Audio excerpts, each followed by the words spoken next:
My name is Philomena, I am 33 years old, and I come from a family where appearances matter more than happiness. Growing up wealthy with the Baker last name meant expectations were carved in stone before I could even speak. That stone crumbled the day my entire family staged an intervention to cut me out of their lives. They gathered in our mansion, 15 faces full of disappointment, ready to disown me. What they did not realize was that I had built something that would change everything. Before I reveal how my family tried to destroy me but ended up eating their words, let me know where you are watching from and hit that subscribe button if you have ever had to fight for your true self against the people who should have supported you most. I was born into old money, the kind that whispers instead of shouts. Our family estate in Connecticut sprawled across 12 acres with manicured gardens and a tennis court that hosted charity tournaments for politicians and celebrities. My father, Francis Baker, ran the family investment firm that had been passed down for 3 generations. His handshake closed deals worth millions, and his name opened doors that remained firmly shut to most. My mother, Diana, was the perfect corporate wife, hosting dinner parties where she served family secrets alongside 5-course meals, always careful to keep the bitter truth beneath her perfect smile. My siblings followed the script our parents had written. Thomas, my oldest brother, graduated top of his class from Harvard Law and joined a prestigious firm in New York. Julia became a cardiothoracic surgeon, saving lives and earning accolades that looked perfect on the family Christmas card. James, my younger brother, stepped right into finance, becoming the youngest partner at his firm by 28. Then there was me, the question mark in a family of exclamation points. I showed signs of being different early on. When I was 8, instead of playing with the expensive dolls my mother bought, I set up a lemonade stand at the end of our driveway and made $47 in one afternoon. I reinvested my profits into better cups and organic lemons, doubling my earnings the following weekend. My father chuckled when he saw me counting my money. That is cute. Philomena, but real business is not about selling refreshments to the neighbors. By 14, I had moved on to reselling vintage clothing I found at thrift stores to my private school classmates, marking them up by 200%. I had a natural eye for what would trend next season. This hobby is taking too much time away from your studies, my mother said one day, confiscating my inventory. No daughter of mine will be known as some sort of second-hand clothes dealer. In high school, while my friends worried about prom dates, I developed a small jewelry business, creating personalized pieces that I sold through a rudimentary website. I made almost $3,000 before my parents shut it down. This is becoming embarrassing, my father said. Bakers do not sell trinkets online like common merchants. Despite my entrepreneurial spirit, I followed the expected path to college. My parents would only pay for certain majors, so I compromised by studying business at an Ivy League school. Even there, I could not help myself. I started a meal prep service for busy students that became so popular, I had to hire 5 classmates to help with deliveries. When my father found out, he threatened to cut my tuition. "You are here to get credentials, not play shopkeeper," he said during a tense phone call. "Focus on your studies so you can join the family business like your brothers." After graduation, I did what was expected. I put on designer suits, straightened my naturally curly hair, and took my place at Baker Investments. My office had a view of the Manhattan skyline, my salary was generous, and I was utterly miserable. The family business operated on principles that felt outdated.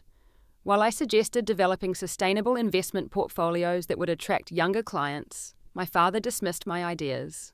"This firm has thrived for 70 years because we stick to what works," he would say during meetings, often speaking about me as if I was not in the room. "My daughter has some creative notions, but this is not some playground for silly ideas." Thomas, who oversaw the legal aspects of our business, would nod along with my father. The regulatory risks alone make these green investments problematic.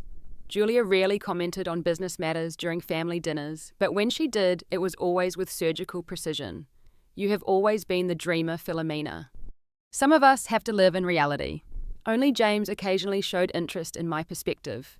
"She might have a point about changing demographics," he said once, earning a stern look from our father that silenced any further support. The breaking point came during our annual family strategy retreat. I had prepared a comprehensive presentation about evolving the company for the future, complete with market research and projections. 5 minutes into my presentation, my father interrupted. "That is enough, Philomena. We are not here to entertain fantasies." That evening, during dinner at an exclusive restaurant, My mother placed her hand over mine and whispered, "Know your place, darling. Your father built this legacy. Your job is to preserve it, not change it." As I looked around at my family, all of them successful by conventional standards, all of them suffocating under the weight of tradition, I realized I needed to find another way. I could not live my life following a path that had been decided before I was born.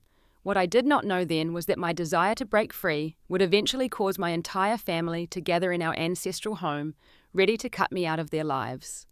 What they did not know was that I was already cutting my own path through the wilderness. The realization that I needed to escape the golden handcuffs of my family legacy came after a particularly humiliating quarterly review meeting. I had spent weeks analyzing market trends and preparing recommendations for new investment strategies. My father listened to my entire presentation in silence, then turned to Thomas and said, "What do you think we should actually do this quarter?" That night, I found myself walking aimlessly through the busy streets of New York, eventually stopping at a small coffee shop in Greenwich Village. The place was packed with young professionals and students, everyone hunched over laptops or engaged in animated conversations. I ordered a latte and found a small table in the corner. "Mind if I share your table? Every seat is taken." I looked up to see a man about my age with intelligent eyes and an easy smile. He was dressed casually in jeans and a faded t-shirt that read Code Green across the chest. "Go ahead," I said, gesturing to the empty chair across from me. "Thanks. I am Zach, by the way." He extended his hand. "Philomena," I replied deliberately, leaving off my last name. As we sipped our coffees, Zach explained he was working on developing biodegradable packaging materials made from agricultural waste. His enthusiasm was contagious as he described the potential environmental impact of his innovations. "The technology works. I have proven it in lab conditions," he explained, pulling out a sample from his backpack that looked like ordinary plastic but would completely decompose in less than a year. "What I lack is business expertise and connections to scale this up." Something clicked inside me. Here was someone creating something meaningful, something that could actually make a difference. I found myself sharing my background in business, carefully omitting specific details about my family. "I would love to hear more about your project," I said before we parted ways, exchanging contact information. Over the next few weeks, Zach and I met regularly to discuss his technology. I began to see the enormous potential of what he was developing. Current packaging solutions were either environmentally harmful or prohibitively expensive. His innovation hit the sweet spot of sustainability and affordability. "What you need is a solid business plan and investment strategy," I told him during one of our meetings. "With the right approach, this could revolutionize multiple industries." "Are you offering to help?" Zach asked. "I am offering to partner," I replied, surprising myself with my boldness. "I have the business knowledge and some connections. You have the innovation. We could build something significant together." And that was how GreenWrap was born, initially operating out of Zach's tiny apartment in Brooklyn.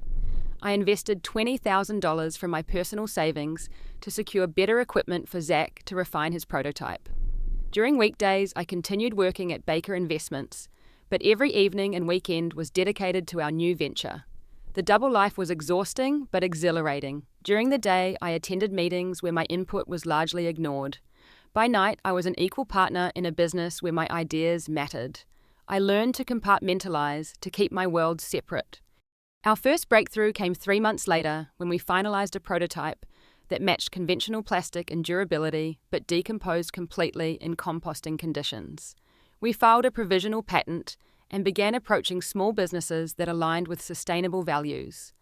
A local cosmetics company became our first client, ordering custom packaging for their new skincare line. The owner was so impressed with our product that she introduced us to other businesses in her network. Orders began to trickle in. "We need to scale up production," Zach said one evening as we reviewed our growing client list. "My apartment cannot serve as our manufacturing center much longer." We found a small warehouse space in Queens that we could afford if we both contributed substantially.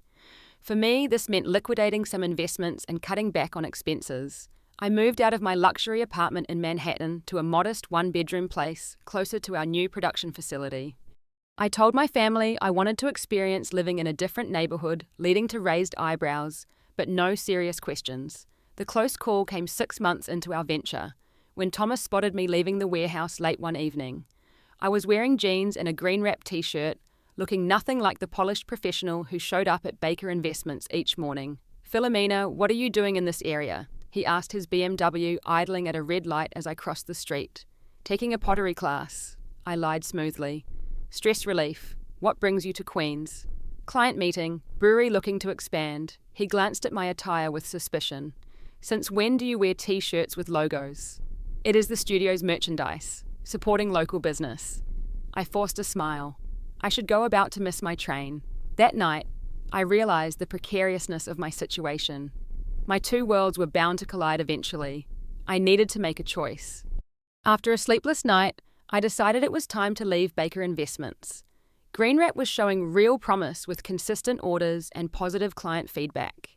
We had just secured a contract with a regional grocery chain that would triple our revenue. The next morning, I requested a private meeting with my father. His imposing office on the 42nd floor had always intimidated me, but that day I felt a strange calm as I sat across from him.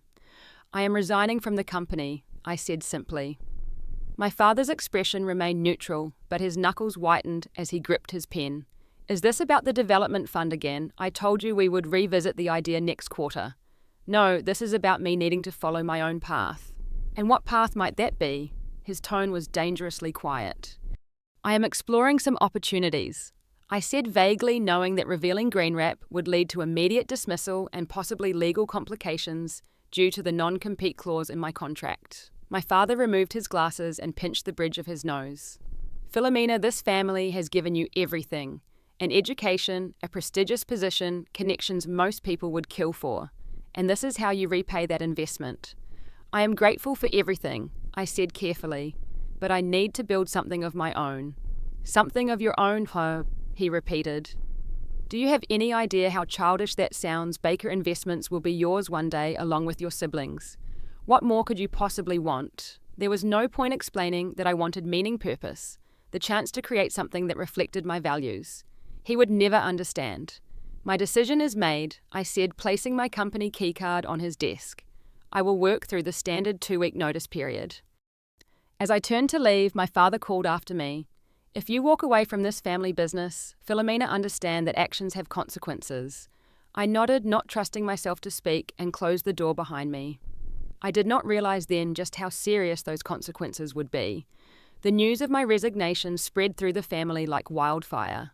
My mother called that same evening, her voice wavering between concern and disappointment. "Your father is beside himself," she said. "He had to take one of his blood pressure pills after your meeting." "What were you thinking?" "I was thinking about my happiness," I replied. "Is that so wrong?" "Happiness?" She sounded genuinely confused. "Philomena, we are bakers. We have responsibilities, expectations. Happiness is what you feel when you fulfill your duty to this family." My siblings had varied reactions. Thomas called to lecture me about loyalty and tradition. Julia texted a terse message, "Dad says you quit." Midlife crisis at 33. Really, only James showed up at my apartment with a bottle of wine. "I would be lying if I said I was not jealous," he admitted after his second glass. "What are you going to do now?" "I have some projects in mind," I said carefully, knowing that James, despite being the most understanding of my siblings, was still firmly embedded in the family structure. "You know they will not let this go easily," he warned. "Dad is already talking about having someone look into what you are doing." "Look into?" I asked sharply. "You mean like investigate me?" James shrugged uncomfortably.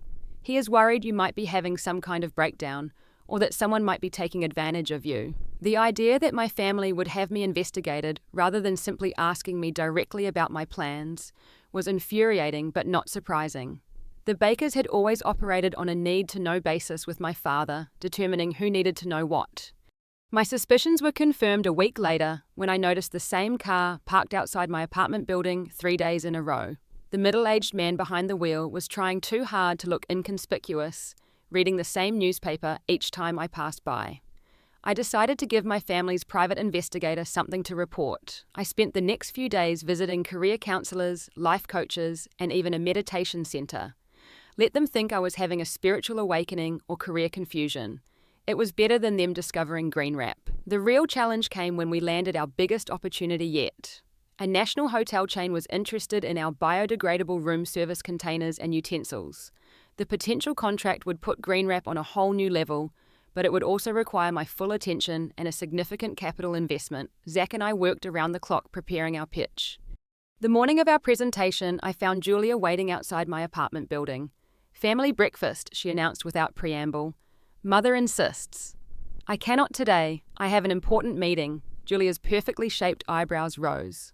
"More important than family. That is exactly the attitude that has everyone concerned." She glanced at my professional attire. "At least you still know how to dress properly. That is something, I suppose."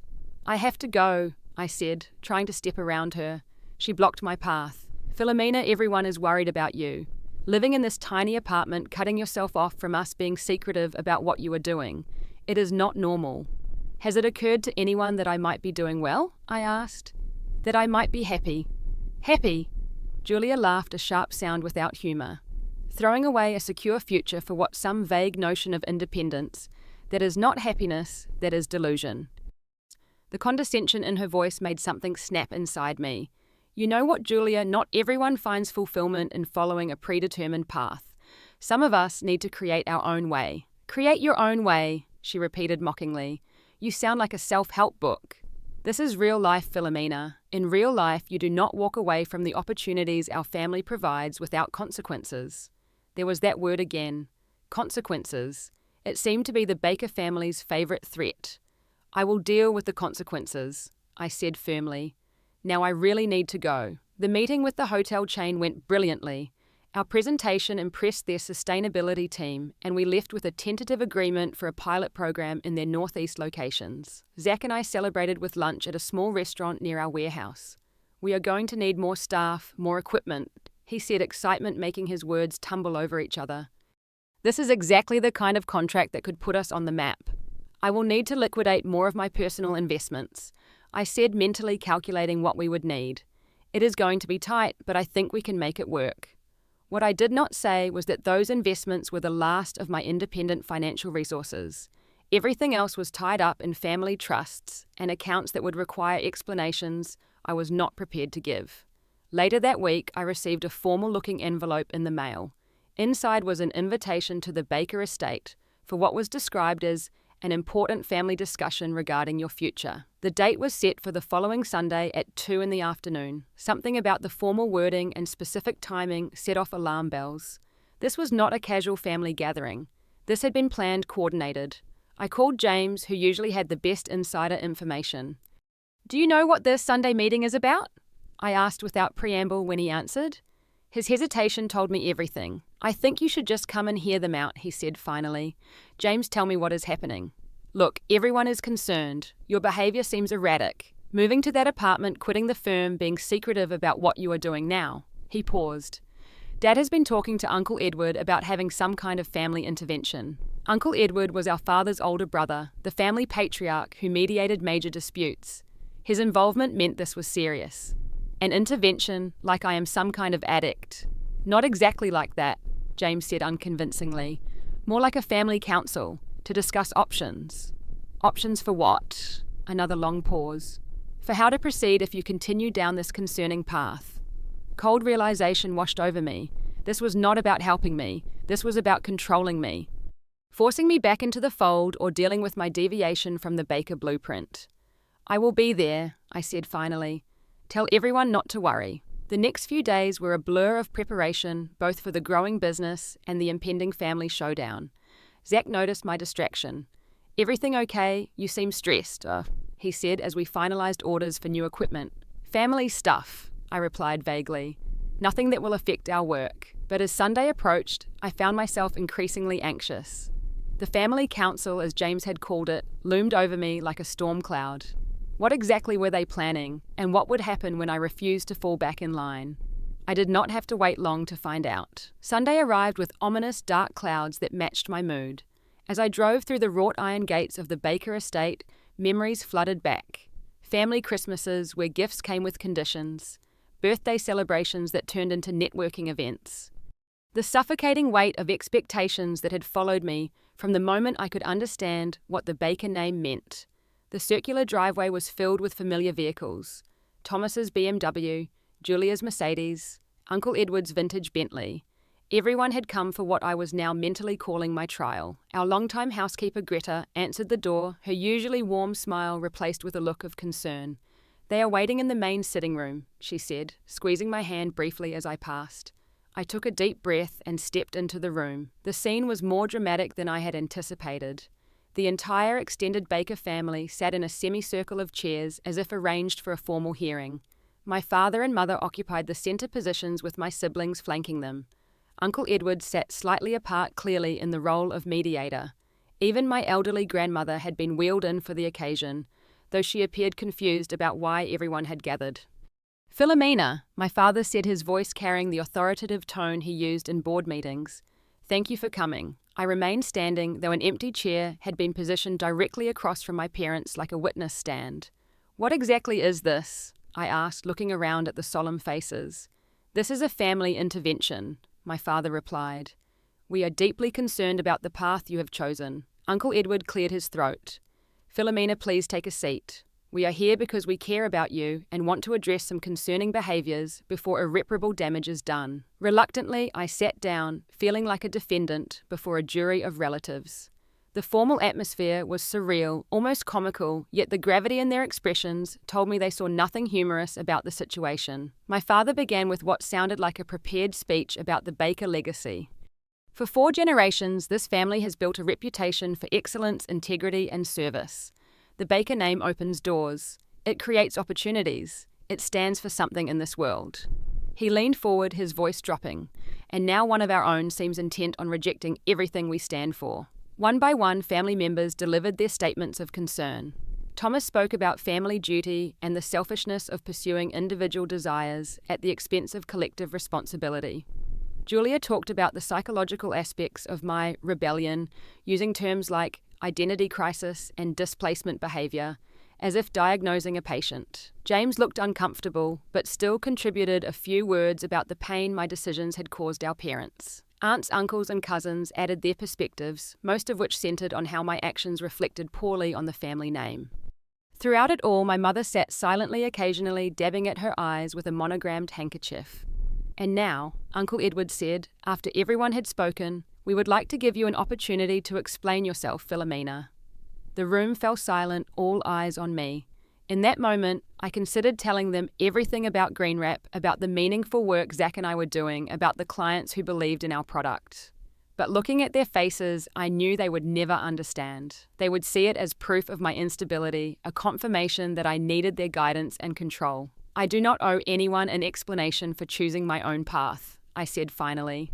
"I am 33 years old. I have the right to live my life according to my own values."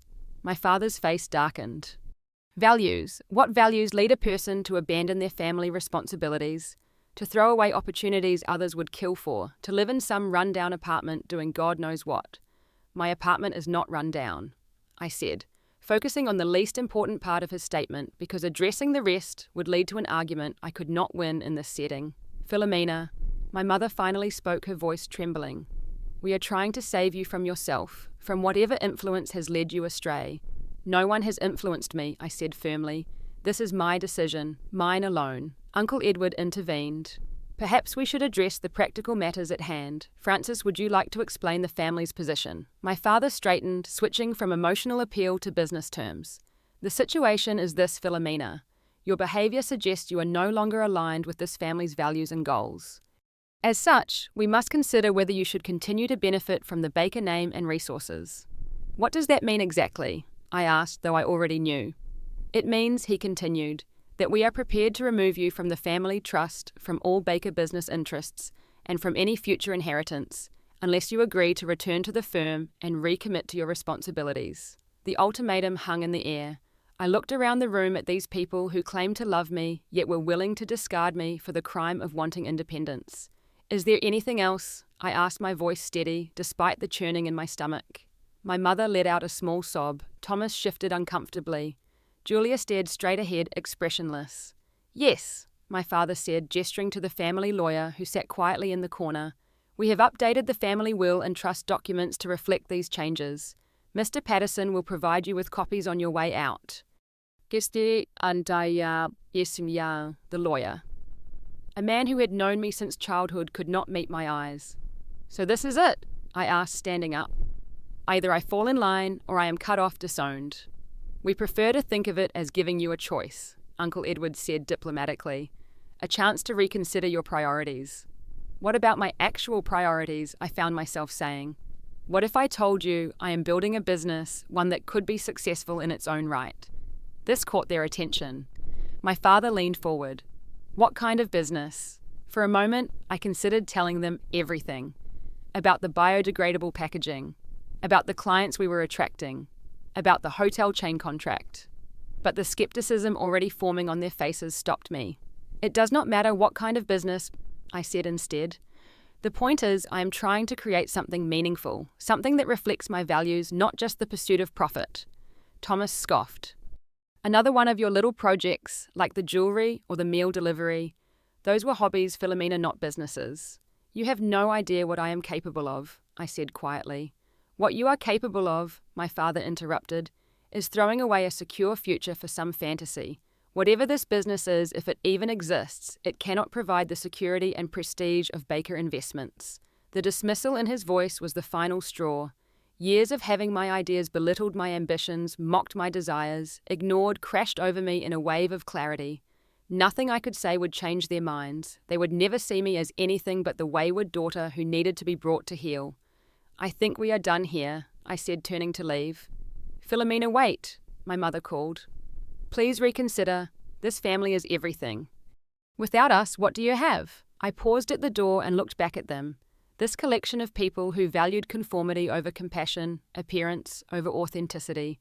Without you, I said, I have myself, and that is enough. As I walked out of the house that had never truly been a home, Mr. Patterson hurried after me with an envelope containing the official documentation of my disinheritance. I took it without a word and drove away from the Baker estate for what I believed might be the last time. In my rearview mirror, I could see the grand house growing smaller, and with each mile that separated us, I felt both devastated and liberated. I had been officially disowned by the people who should have loved me unconditionally. Yet somehow, driving away from everything I had ever known, I felt like I was finally on the road toward becoming who I was meant to be. The 6 months following my official separation from the Baker family were the most challenging and rewarding of my life. I threw myself completely into growing GreenWrap, channeling all my energy into building something that reflected my values, rather than dwelling on my family's rejection. Zach and I expanded our operation, moving from the small warehouse in Queens to a larger facility in Brooklyn. We hired 4 full-time employees and established relationships with reliable suppliers for our raw materials. The pilot program with the hotel chain exceeded expectations, leading to a full implementation across their Northeast properties and discussions about nationwide expansion. Our breakthrough came unexpectedly. A popular environmental blogger stayed at one of the hotels using our products and wrote an extensive post about the innovative packaging.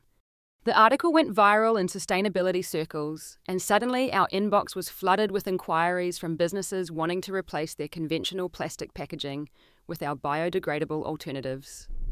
We need to talk about scaling up, Zach said one evening as we reviewed the latest batch of requests. We cannot keep up with demand at our current capacity. I knew he was right. We needed substantial investment to expand our production capabilities and hire additional staff. In the past, I might have considered approaching my family, but that option was no longer available. Instead, I arranged meetings with several venture capital firms specializing in green technology. The third firm we met with, Horizon Ventures, showed immediate interest. Their focus on sustainable innovations aligned perfectly with our vision, and after several rounds of negotiations, they offered us $2 million in exchange for a 20% stake in GreenWrap. This is it, Zach said after we signed the agreement, his eyes bright with excitement. We are officially in the big leagues now. The investment allowed us to move into a state-of-the-art manufacturing facility, triple our workforce, and implement more efficient production processes. We also invested in research and development, improving our formulation to decompose even faster while maintaining structural integrity. Our profile rose further when GreenWrap was featured in Innovation Today, RCNC, a prominent business magazine that highlighted emerging companies with transformative potential. The 6-page spread included photos of our production facility and interviews with both Zach and me. I purchased multiple copies but did not send one to my family. Despite our success, the wound of their rejection remained raw. In the months since the intervention, I had received only 2 brief communications from my relatives. A terse email from Julia on my birthday and a confused voicemail from my grandmother, who seemed unaware of the family rift. I responded to both but heard nothing further, while Greenwrap flourished whispers about Baker Investments began reaching me through mutual acquaintances and business contacts. The firm was struggling to adapt to changing market conditions. Their traditional investment approaches were losing favour as younger clients demanded more sustainable and socially responsible options, exactly what I had proposed before leaving. "Did you hear about the Baker situation?" asked Sandra, a former colleague who reached out for coffee one afternoon. "They lost the Westridge account. $300 million in assets just walked out the door." "I had not heard," I said truthfully. "What happened?" "Westridge wanted to shift their portfolio toward renewable energy and sustainable tech. The Bakers basically told them it was a passing trend and tried to steer them toward traditional investments." She shook her head. "They did not read the room. The entire financial landscape is shifting and they are standing still." Other reports followed. Baker Investments had laid off junior staff. They had closed their satellite office in Chicago. My father had been hospitalized briefly for what was described as exhaustion, but what Sandra suggested was a stress-induced cardiac event. I felt conflicted about these developments. On one hand, there was a certain vindication in seeing the consequences of the rigid thinking I had tried to change. On the other hand, these were still people I had once loved, who I had wanted to protect from exactly this situation. One afternoon, as I was reviewing applications for our expanding sales team, my assistant interrupted. "There is a James Baker here to see you. He says he is your brother." I froze, unprepared for this collision of my past and present. Did he say what he wants? Just that it is important family business. Taking a deep breath, I told her to send him in. James entered my office looking both out of place and oddly impressed. His eyes swept over the modern space with its sustainable furnishings and wall of awards we had already accumulated. "Nice place," he said, his tone somewhere between surprise and admiration, very different from Baker Investments. "What brings you here, James?" I asked, not ready for small talk. He sat in the chair opposite my desk, suddenly looking exhausted. The polished finance executive appeared frayed around the edges with dark circles under his eyes and a slight slump to his shoulders. "I just came from the Peterson conference," he said, naming a major financial industry event. "You were there too, weren't you? Your booth was impossible to miss." I had indeed attended the conference where Greenwrap had exhibited our latest innovations to potential clients. Our booth had featured dramatic displays showing the decomposition process of our products compared to conventional plastics. "I saw you from across the exhibition hall," I admitted. "I was not sure if you would want to talk to me." Honestly, I was not sure either. He ran a hand through his hair, a nervous gesture from childhood he had never fully outgrown. "But then I saw all these major companies lining up to talk to you. I overheard someone from Johnson & Phillips saying your technology could revolutionize their packaging strategy." He shook his head. "And I realized we have made a terrible mistake. I raised an eyebrow. "The family, Dad, all of us." He leaned forward. "Philomena, the firm is in trouble. Serious trouble." "I have heard rumors," I said carefully. "It is worse than rumors. We have lost 28% of our client base in the past quarter. The market is shifting exactly the way you said it would towards sustainable and socially responsible investments, and we are completely unprepared." His voice dropped. "Dad will not admit it, but we need help. Your help." The irony was almost too perfect. The family that had dismissed my ideas and disowned me was now facing the very crisis I had tried to help them avoid. "What exactly are you asking, James?"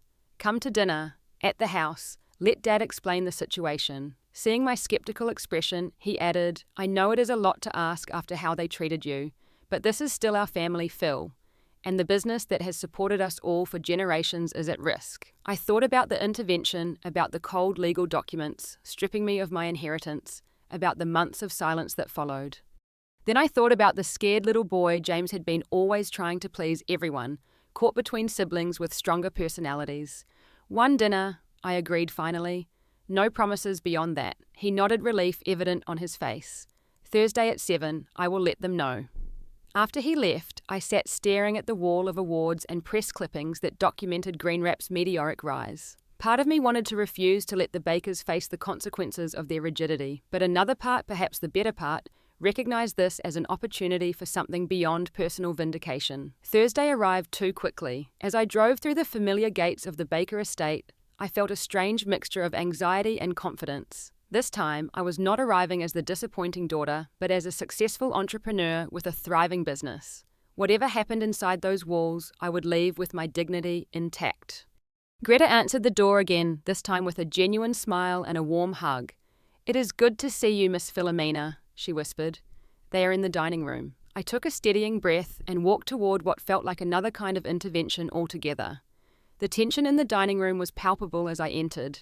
My parents sat at opposite ends of the long mahogany table with Thomas and Julia on one side and an empty chair beside James on the other. The formal setting with the family silver and crystal glasses suggested an attempt at normalcy that the strained expressions completely undermined. "Philomena," my father acknowledged, rising slightly from his seat. He looked older, the lines around his eyes, deeper, his once commanding presence diminished. "Thank you for coming," I nodded, taking the seat beside James without speaking. The first course was served in uncomfortable silence, broken only by the clink of silverware against fine china. Finally, my mother attempted conversation. "You look well, Philomena. The city must agree with you." Before I could respond, Thomas cut in. "Let us not pretend this is a normal family dinner. We are here to discuss business." "Thomas," my father warned, but I raised a hand. "It is fine. I would prefer we get to the point as well." My father set down his fork and folded his hands in a gesture I recognized from countless business meetings. Baker Investments is facing challenges. Market shifts, changing client expectations, increased competition from firms with more progressive portfolios. The very things I warned about before I left, I could not help pointing out. Julia's eyes flashed. "This is not about saying, 'I told you so,' Philomena. This is about the future of our family legacy. A legacy I was told I no longer had a part in," I reminded her. "Or has that changed?" An uncomfortable silence fell over the table. James cleared his throat. "The situation has evolved, Phil. The firm needs fresh thinking, new approaches." My father, who had been studying his water glass, finally looked directly at me. "Your brother showed me your company's feature in innovation today. Quite impressive." Coming from him, this qualified as effusive praise. I waited, knowing there had to be more. "It appears, he continued with visible difficulty, that your understanding of market trends was more accurate than we recognized. Your focus on sustainability, on responsible business practices, these are exactly the areas where Baker Investments now needs to expand. And you want my help?" I stated, not as a question. "We want to discuss the possibility of collaboration." Thomas interjected smoothly, ever the lawyer. "A mutually beneficial arrangement." "What my son is trying to say," my mother added, her voice gentle, "is that we were wrong, Philomena, about your business instincts, about your vision." I looked around the table at these people who had dismissed my ideas and then disowned me when I pursued them independently. Now they wanted my expertise, my connections in the sustainable business world, perhaps even access to the network of progressive investors I had cultivated. "Let me be clear about something," I said carefully. "Greenwrap is my company, mine and Zach's. It is not for sale, and it is not going to be absorbed into Baker Investments. Nobody is suggesting that," my father said quickly, though the flash in his eyes told me that was exactly what he had hoped. "We are talking about your potential involvement with the family firm, a return under different terms." "What terms exactly?" Thomas pulled out a folder. Of course they had prepared documents. "We are prepared to restore your position in the family trust and offer you a directorship focusing on sustainable investment strategies. You would have autonomy to develop this division as you see fit with appropriate resources." The offer was substantial financially speaking. It would also mean official reconciliation with my family, a return to the fold on seemingly better terms. Yet something about it felt hollow. "And what about the intervention, the disownment, the months of silence?" I asked. "Do we just pretend none of that happened?" Uncomfortable glances were exchanged around the table. My father cleared his throat. "Families sometimes have disagreements, Philomena. Perhaps we were hasty in our judgment." "Hasty?" I repeated. "You cut me off completely because I wanted to follow my own path. You hired a private investigator to follow me. You gathered the entire extended family to formally disown me. That goes well beyond hasty judgment, father." "What do you want?" Julia asked sharply. "An apology? Fine. We are sorry." "Is that enough for you to help save the company that has supported our family for generations?" "Julia," my mother cautioned, but the damage was done. That is the heart of it, is not it, I said, suddenly seeing with perfect clarity. This is not about reconciliation or recognizing my abilities. This is about saving Baker Investments. If the firm were thriving, we would not be having this conversation. The silence that followed confirmed my assessment. James looked down at his plate. Thomas shuffled his papers back into their folder. My father's jaw tightened in that familiar way that signaled frustration. The company and the family are intertwined, Philomena, he said finally. Always have been. That is the problem, I replied. You cannot separate the person from the performance, the daughter from the business asset. I stood up, ready to leave, then paused. Despite everything, these were still the people I had grown up with, had once loved unconditionally. And there was a certain poetic justice in the situation that appealed to me. I will not return to Baker Investments, I said, but I am willing to consult on developing your sustainable investment division as an outside advisor. Professional terms, standard industry rates. You would charge your own family, Thomas asked incredulously. I would maintain appropriate professional boundaries with a client, I corrected him. And as a gesture of good faith, I can introduce you to some key players in the sustainable business space. People who might consider bringing their portfolios to Baker if you demonstrate genuine commitment to change. My father studied me with a new expression, something between resignation and respect. You drive a hard bargain. I learnt from watching you, I replied. After a long moment he nodded. Your terms are acceptable. We can draw up a consulting agreement. I will have my lawyer review it. I said the words carrying a weight beyond their literal meaning. I had my own lawyer now, not the family attorney who had prepared my disownment papers. As the dinner concluded with details of next steps, I felt a strange sense of closure. The family that had rejected me was now acknowledging my value, not because they had suddenly developed unconditional love, but because I had proven myself on terms they could understand success in business. It was not the reconciliation of sentimental movies with tearful embraces and complete forgiveness. It was complicated, conditional, and tinged with the lingering pain of betrayal. But it was a beginning, a crack in the wall that had divided us. As I prepared to leave, my mother walked me to the door. Your company Green Wrap, it is really doing well, is not it? She asked. Yes, I said simply. We are changing how businesses think about packaging, making a real difference. Kind. She nodded, something like wistfulness in her eyes. I always knew you were different, Philomena. I just never understood that different could be...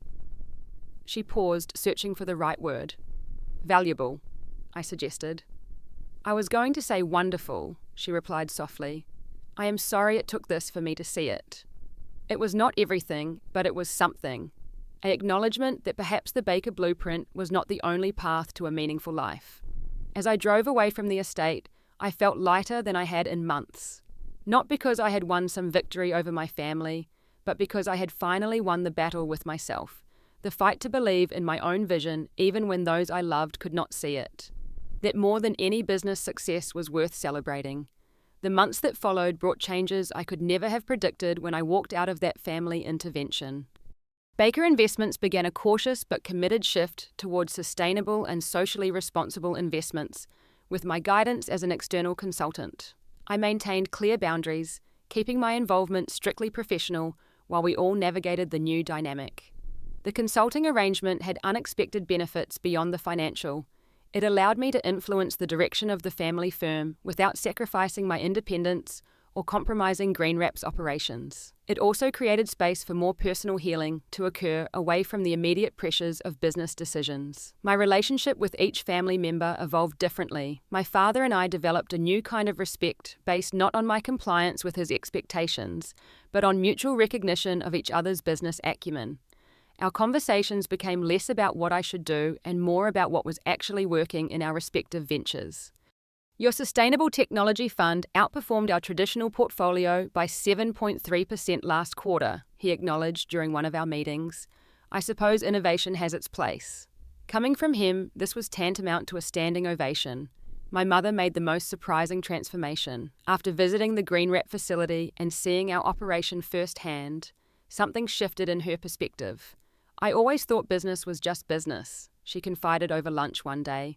numbers and deals and status. But what you are doing here, it feels like more than that. It feels like a mission. Thomas remained the most resistant to change, clinging to traditional views of both family and business. Consulting for us is one thing, he said during a particularly tense meeting, but you are still a baker. There are expectations that come with that name. I am a baker who runs Green Wrap, I replied firmly. That is the only expectation I'm interested in fulfilling. Julia, ever the scientific mind, adjusted her assessment of me based on new evidence. Your company's metrics are impressive, she admitted after reviewing our quarterly reports. Perhaps I was too quick to diagnose your career change as a crisis rather than a calculated risk. James became my strongest ally in the family, often serving as a bridge between my world and theirs. He took a genuine interest in sustainable business practices and occasionally joined me at industry events, soaking up knowledge he could bring back to Baker Investments. The most profound healing, however, came through my own inner work. I began therapy to process the rejection I had experienced and the complicated emotions surrounding my family reconciliation. My therapist helped me understand that setting boundaries was not selfish, but necessary for authentic relationships.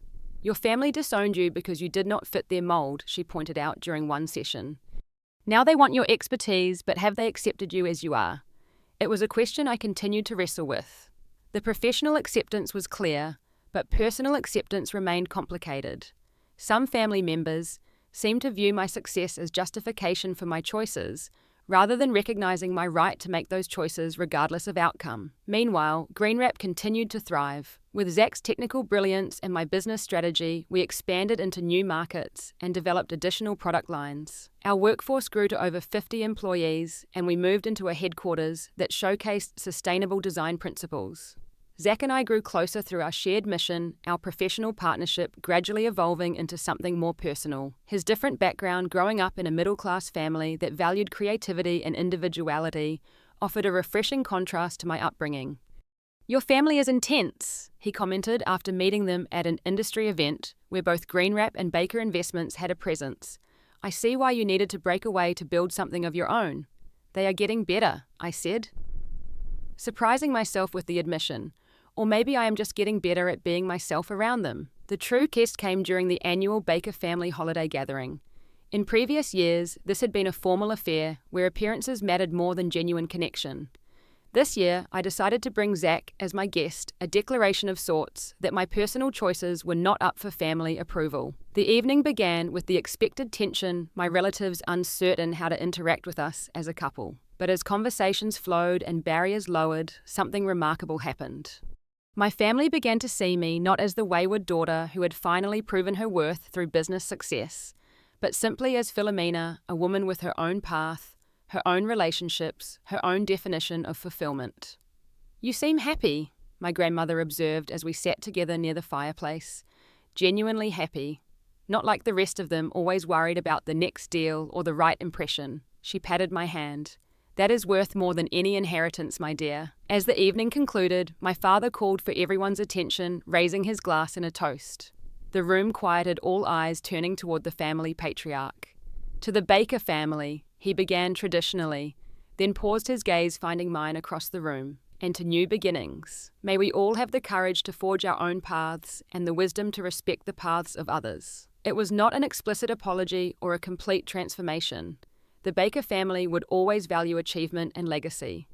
But in acknowledging the validity of different paths, my father had taken a significant step toward genuine acceptance. Later, as Zach and I prepared to leave, my father approached us privately. That business of yours, he said awkwardly. Green Wrap. It is making a real difference. That is something to be proud of. Thank you, I replied simply. And Philomena, he added, hesitating uncharacteristically. I am proud of you too. Not just because of your success, but because you had the courage to stand up for what you believed in, even when that meant standing up to me. The words I had waited a lifetime to hear came not when I had finally proven myself by family standards, but when I had fully embraced my own. The irony was not lost on me. The journey from that dramatic family intervention to this moment had been complicated and painful, filled with difficult lessons about conditional love, true independence, and the courage to define success on my own terms. I had lost a family only to regain a different version of it, one where my place was earned not through conformity but through authenticity. As we drove away from the estate that night, Zach asked, "Do you regret any of it? Breaking away, starting over all the conflict?" I thought about the question carefully before answering. I regret the pain it caused on both sides, but not the choice itself. Sometimes you have to lose what you thought you wanted to find what you actually need. The secret business that my family had once dismissed had become the vehicle, not just for my professional success, but for my personal liberation. In disowning me, they had unknowingly set me free to become who I was meant to be. And in that becoming, I had found a way back to them, not as the daughter they had tried to mold, but as the woman I had chosen to be. Have you ever had to choose between family expectations and your own path? I would love to hear your stories in the comments. Sometimes the hardest decisions lead to the greatest growth. If this journey resonated with you, please hit that subscribe button and share this with someone who might need the courage to follow their own vision. Thank you for listening to my story, and remember, sometimes being disowned is just the first step to truly owning your life.